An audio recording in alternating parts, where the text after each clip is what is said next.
আলাইকুম সুপ্রিয় শিক্ষার্থী বন্ধুরা, ইউকে কোচিং এর পক্ষ থেকে সবাইকে স্বাগত জানাচ্ছি। আমি শ্রাবন্তী। আশা করি তোমরা সবাই ভালো আছো। আমরা গত পর্বগুলোতে নবম দশম শ্রেণীর অ্যাকাউন্টিং বিষয়ের যে দ্বিতীয় অধ্যায় লেনদেন সম্পর্কে শিখছিলাম। তো আজকে ওই লেনদেনের পর্ব 4। আজকে আমরা দেখব যে লেনদেন চিহ্নিতকরণ করার পরে ওই লেনদেন থেকে কিভাবে দুইটা হিসাব বের করতে হয়। ঠিক আছে, তো চলো শুরু করি। তো তোমাদের জন্য প্রশ্নটি হচ্ছে যে রিফাত এন্টারপ্রাইজ একটি ব্যবসায় প্রতিষ্ঠান। 2017 সালের ডিসেম্বর মাসে উক্ত ব্যবসায় প্রতিষ্ঠানের ঘটনাগুলো সংঘটিত হয়েছে। এখন আগে আমাদেরকে যেটা করতে হবে সেটা হচ্ছে ঘটনাগুলো থেকে আগে আমাদেরকে লেনদেন চিহ্নিতকরণ করতে হবে। তো প্রথমে আমরা এখন লেনদেন চিহ্নিতকরণ করব। তো ডিসেম্বর 1 বলছে 5 লক্ষ টাকা নিয়ে ব্যবসা শুরু করা হলো। এটা কি আমাদের জন্য লেনদেন? হ্যাঁ, আমি বলছিলাম যে ব্যবসা শুরু করলে ওটা আমাদের জন্য লেনদেন হবে, তাহলে এটা আমাদের জন্য একটি লেনদেন। এবার ডিসেম্বর 3 ব্যাংকে 50,000 টাকা নিয়ে একটি হিসাব খোলা হলো, তাহলে এটা আমাদের জন্য লেনদেন। হ্যাঁ, এটা আমাদের জন্য লেনদেন, কারণ আমি আমার ব্যবসার জন্য একটি ব্যাংক হিসাব খুলছি, তাহলে ওটা তো আমাদের জন্য লেনদেন হবেই। এরপরে দেখো ডিসেম্বর 5 ধারে পণ্য ক্রয়। ধারে পণ্য ক্রয় মানে হচ্ছে আমার কাছে পণ্য আসছে, ভবিষ্যতে আমাকে টাকা দিতে হবে, তাহলে এটাও আমার জন্য কি লেনদেন। এরপরে নগদে পণ্য বিক্রয় 45,000 টাকা। নগদে পণ্য বিক্রি করছি, তাহলে এটাও আমার জন্য কি হবে? লেনদেন হবে, কারণ নগদে পণ্য বিক্রি করার ফলে আমার কাছে টাকা আসছে। তুমি যদি নর্মালি কিছু বিক্রি করো তাহলে তোমার কাছে টাকা আসবে, তাহলে এটা আমার জন্য লেনদেন। এরপরে মালিক ব্যাংক হতে ব্যক্তিগত প্রয়োজনে ঋণ গ্রহণ 40,000 টাকা। তাহলে মালিক ব্যক্তিগত প্রয়োজনে ঋণ গ্রহণ করছে 40,000 টাকা, তাহলে এইটা তো আমাদের জন্য লেনদেন হবে না, কারণ গত পর্বে আমি তোমাদের বলছিলাম যে মালিকের ব্যক্তিগত কোনো ঘটনায় আমাদের জন্য কি লেনদেন হবে না। ঠিক আছে, আর তোমরা যদি এখন এই কনসেপ্টটা না বুঝো তাহলে তোমরা এর আগের যে পর্বগুলো আছে ওগুলা দেখলে তোমাদেরকে জিনিসটা আরো বেশি ক্লিয়ার হবে লেনদেন সম্পর্কে, যে ভিডিও ক্লাসগুলো আছে। এরপরে দেখো বলছে যে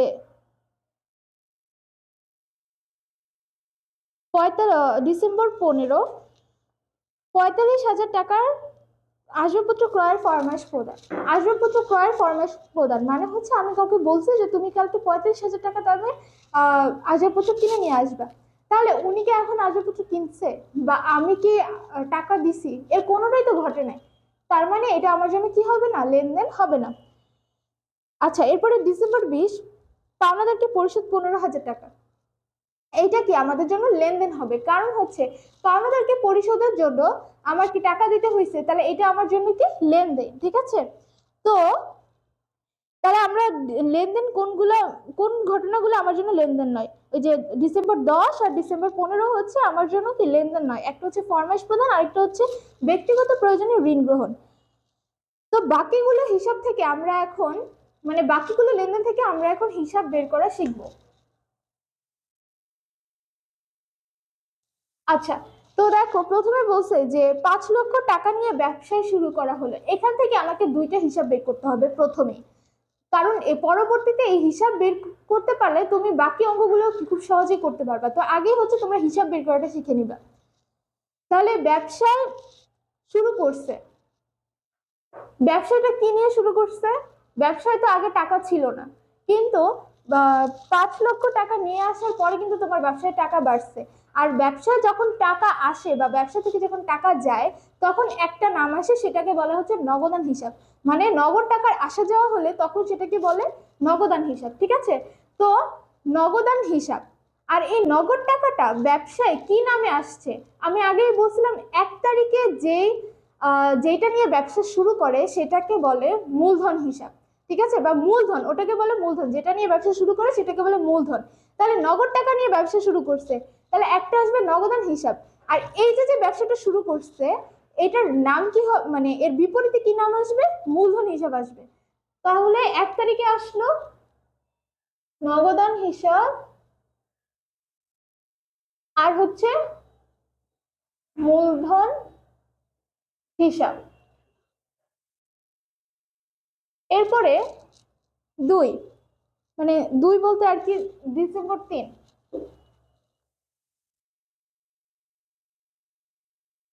3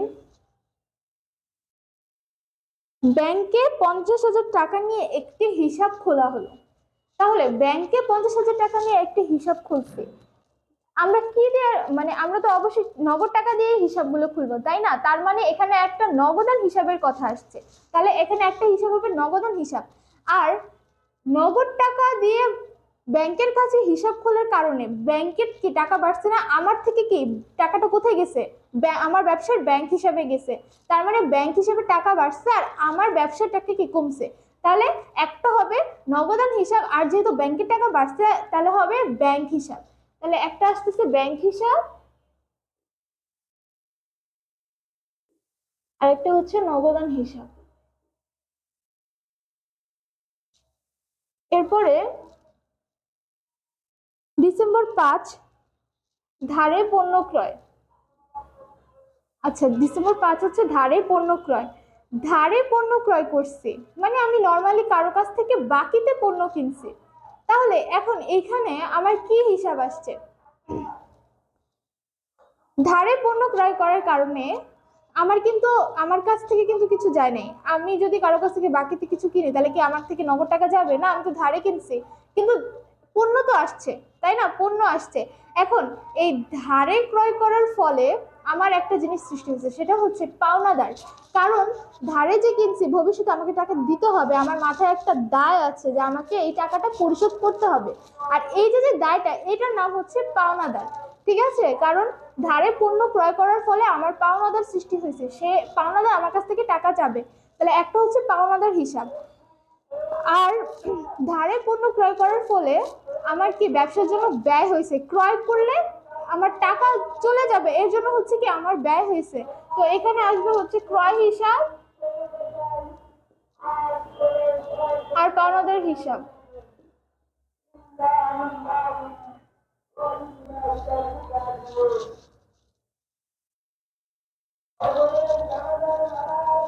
আচ্ছা, এরপরে হচ্ছে 7 নম্বর, নগদে পণ্য বিক্রয় 45,000 টাকা। তাহলে নগদে আমি পণ্য বিক্রি করছি। আমি যদি কোনো কিছু বিক্রি করি আমার কাছে কি আসবে? সাপোজ এই মার্কেটটা আমি বিক্রি করছি, আমাকে কি করবে? এই মার্কেটের বিপরীতে টাকা দিবে, তার মানে আমার কাছে নগদ টাকা আসছে। তাহলে একটা কি হবে? নগদান হিসাব। ঠিক আছে? তাহলে হবে নগদান হিসাব। আর এই নগদান হিসাবটা কেন আসছে? এই মার্কেটটা বিক্রয় করার পরে তো হচ্ছে নগদান হিসাব আসছে। এই মার্কেট বিক্রয় করার ফলে আমার আয় হয়েছে। ঠিক আছে? তো আমরা আয় হিসাব লিখবো না, আমরা কি লিখবো? এই মার্কেটটা কি করছি? বিক্রি করছি, তার মানে আমরা হচ্ছে বিক্রয় হিসাব লিখবো। যেই ঘটনাটা ঘটবে ওই ঘটনাটা আমরা লিখবো। তাহলে হচ্ছে বিক্রয় হিসাব। প্রত্যেকটা লেনদেন থেকে হচ্ছে তোমার কমপক্ষে 2টা হিসাব বের হবে। এরপরে সামনের গুলোতে হচ্ছে আরো বেশি আসবে, তোমরা আপাতত 2টা হিসাব বের করাই শিখবা। এরপরে দেখো ডিসেম্বর 10 আর 15 তো আমাদের জন্য লেনদেন হবে না। ডিসেম্বর 20 যেটা পাওনাদারকে পরিশোধ 15,000 টাকা। পাওনাদারকে পরিশোধ 15,000 টাকা। এখন আমার একজন পাওনাদার ছিল, তাকে আমি টাকা পরিশোধ করে দিচ্ছি। তাহলে আমার কাছ থেকে কি চলে গেছে? নগদ টাকা চলে গেছে, তাই না? তাহলে আমি বলছিলাম নগদ টাকার আসা যাওয়া হলে তখন ওখানে কি হিসাব আসবে? নগদান হিসাব আসবে।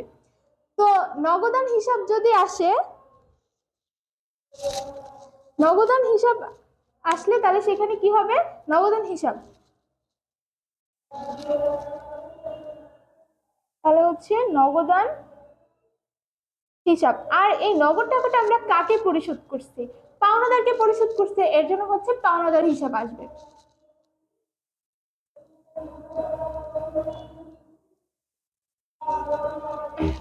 ঠিক আছে? তো প্রথমে হচ্ছে প্রত্যেকটা লেনদেন থেকে তোমরা 2টা হিসাব বের করার আগে হচ্ছে একটা হিসাব বের করা শিখবা। যেমন সহজভাবে দেখবা যে তোমার থেকে নগদ টাকা আসছে গেছে কিনা, আর নগদ টাকা আসলে গেলে তখন কি হয়? নগদান হিসাব হয়। এরপরে হচ্ছে বাকি আরেকটা কি হিসাব, ওটা তোমরা খুঁজে বের করবা। এভাবে ছোট ছোট করে করলে তোমাদের জিনিসগুলো বের করা আরো সহজ হবে। তো ইনশাল্লাহ পরবর্তী ক্লাসে আমরা প্রত্যেকটা হিসাব কাজে লাগিয়ে কিভাবে হিসাব সমীকরণ করা যায়, তারপরে হচ্ছে কারণ সহ যে ব্যাখ্যা একটা প্রশ্ন আসে সেই সম্পর্কেও আমরা শিখব। তো আজকে এই পর্যন্তই, দেখা হবে নেক্সট ভিডিওতে। সেই পর্যন্ত তোমরা ভালো থাকো, সুস্থ থাকো, আল্লাহ হাফেজ।